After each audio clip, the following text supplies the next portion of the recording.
बंधुओं, माताओं व मेरी प्यारी प्यारी बहनों, आपका हमारे YouTube चैनल अपने संस्कार पर बहुत बहुत स्वागत है। बहनों, यदि आपको हमारी वीडियो अच्छी लगती हो तो हमारे चैनल को सब्सक्राइब करके बेल आइकन का बटन प्रेस करें ताकि हमारी आने वाली वीडियो का पता चल सके।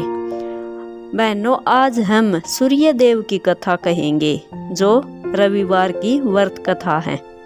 चलिए सुनते हैं। एक बुढ़िया माई थी। उनका एक बहुत ही सरल सा नियम था कि हरेक रविवार को सवेरे ही स्नान आदि कर पड़ोसन की गाय के गोबर से घर को लीपकर फिर भोजन तैयार कर भगवान को भोग लगाकर स्वयं भोजन करती थी। ऐसा व्रत करने से उसका घर धन धान्य एवं आनंद से पूर्ण था। इस तरह कुछ दिन बीत जाने पर उसकी पड़ोसन विचार करने लगी कि यह बुढ़िया हमेशा मेरी गाय का गोबर ले जाती है, इसलिए वह अपनी गाय को घर के भीतर बांधने लगी। बुढ़िया को गोबर न मिलने से रविवार के दिन वह अपने घर को न लीप सकी, इसलिए उसने न तो भोजन बनाया और न भगवान को भोग लगाया तथा स्वयं भी उसने भोजन नहीं किया। इस प्रकार उसने निराहार व्रत किया। रात हो गई और वह भूखी सो गई। रात में भगवान ने उसे सपन में दर्शन दिए और भोजन न बनाने तथा भोग न लगाने का कारण पूछा। बुढ़िया माई ने कहा, आज मुझे घर लीपने के लिए गाय का गोबर नहीं मिला, जिससे हमारा घर शुद्ध नहीं हुआ, जिससे मैं खाना भी नहीं बना पाई और न ही आपको भोग लगा पाई। तब भगवान ने कहा, माता, हम तुमको ऐसी गाय देते हैं जिससे सभी इच्छाएं पूर्ण होती हैं, क्योंकि तुम हमेशा रविवार को गाय के गोबर से घर लीपकर भोजन बनाकर मेरा भोग लगाकर खुद भोजन करती। इससे मैं खुश होकर तुमको यह वरदान देता हूँ तथा अंत समय में मोक्ष देता हूँ। सौपन में ऐसा वरदान में देकर भगवान अंतर्ध्यान हो गए और जब वरदा की आँख खुली तो वह देखती है कि आंगन में एक अति सुंदर गाय और बछड़ा बंधे हुए हैं। वह गाय और बछड़े को देखकर अत्यंत प्रसन्न हुई और उनको घर के बाहर बांध दिया, वहीं खाने का चारा भी डाल दिया।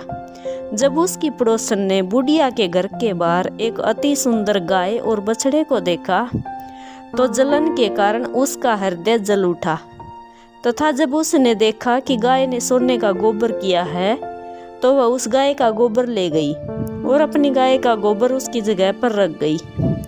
वह नित्य प्रति ऐसा करती रही और सीधी सादी बुढ़िया को इसकी खबर नहीं होने दी।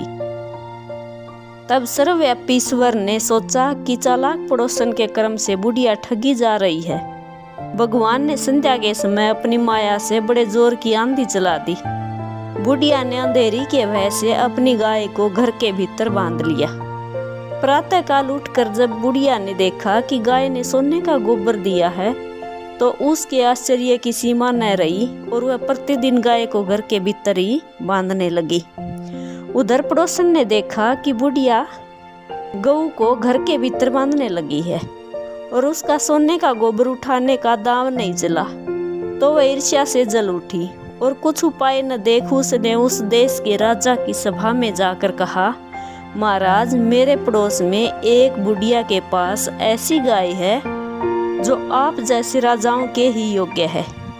वह रोज सोने का गोबर देती है। आप उस सोने से प्रजा का पालन कीजिए।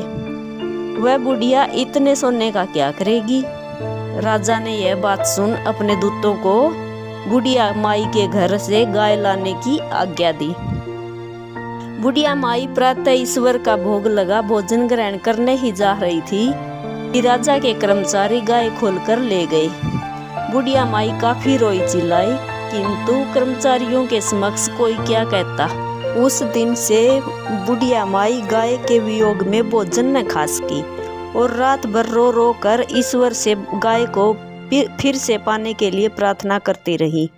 उधर राजा गाय को देखकर बहुत खुश हुआ, लेकिन सुबह जैसे ही वह उठा सारा महल गोबर से भरा दिखाई देने लगा। राजा यह देखकर घबरा गया। भगवान ने रात में राजा के सपन में आकर कहा कि राजा, गाय बुढ़िया माई को लौटाने में ही तेरा भला है। उसके रविवार के व्रत से प्रसन्न होकर मैंने उसे गाय दी थी।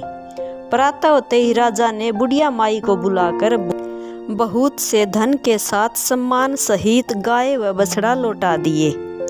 उसकी पड़ोसन को बुलाकर उचित दंड दिया गया। इतना करने के बाद राजा के महल से गंदगी दूर हो गई। उसी दिन से राजा ने नगरवासियों को आदेश दिया कि राज्य की तथा अपनी समस्त मनोकामनाओं की पूर्ति के लिए रविवार को व्रत करो। व्रत करने से नगर के सभी लोग सुखी जीवन व्यतीत करने लगे। कोई भी बीमारी तथा प्रकृति का प्रकोप उस नगर पर नहीं होता था। सारी प्रजा सुख से रहने लगी। बहनों, यह थी हमारी रविवार की व्रत कथा। अब मैं आपको रविवार का व्रत करने की विधि बताती हूँ। अपनी सभी मनोकामनाओं को पूर्ण करने के लिए भगवान सूर्य का व्रत सबसे उत्तम है। इस व्रत की विधि इस प्रकार है। प्रातः काल जल्दी उठकर स्नान आदि से निवृत्त होकर साफ वस्त्र धारण करें और शांत चित्त होकर परमात्मा का ध्यान करें। भोजन एक समय से अधिक नहीं करना चाहिए।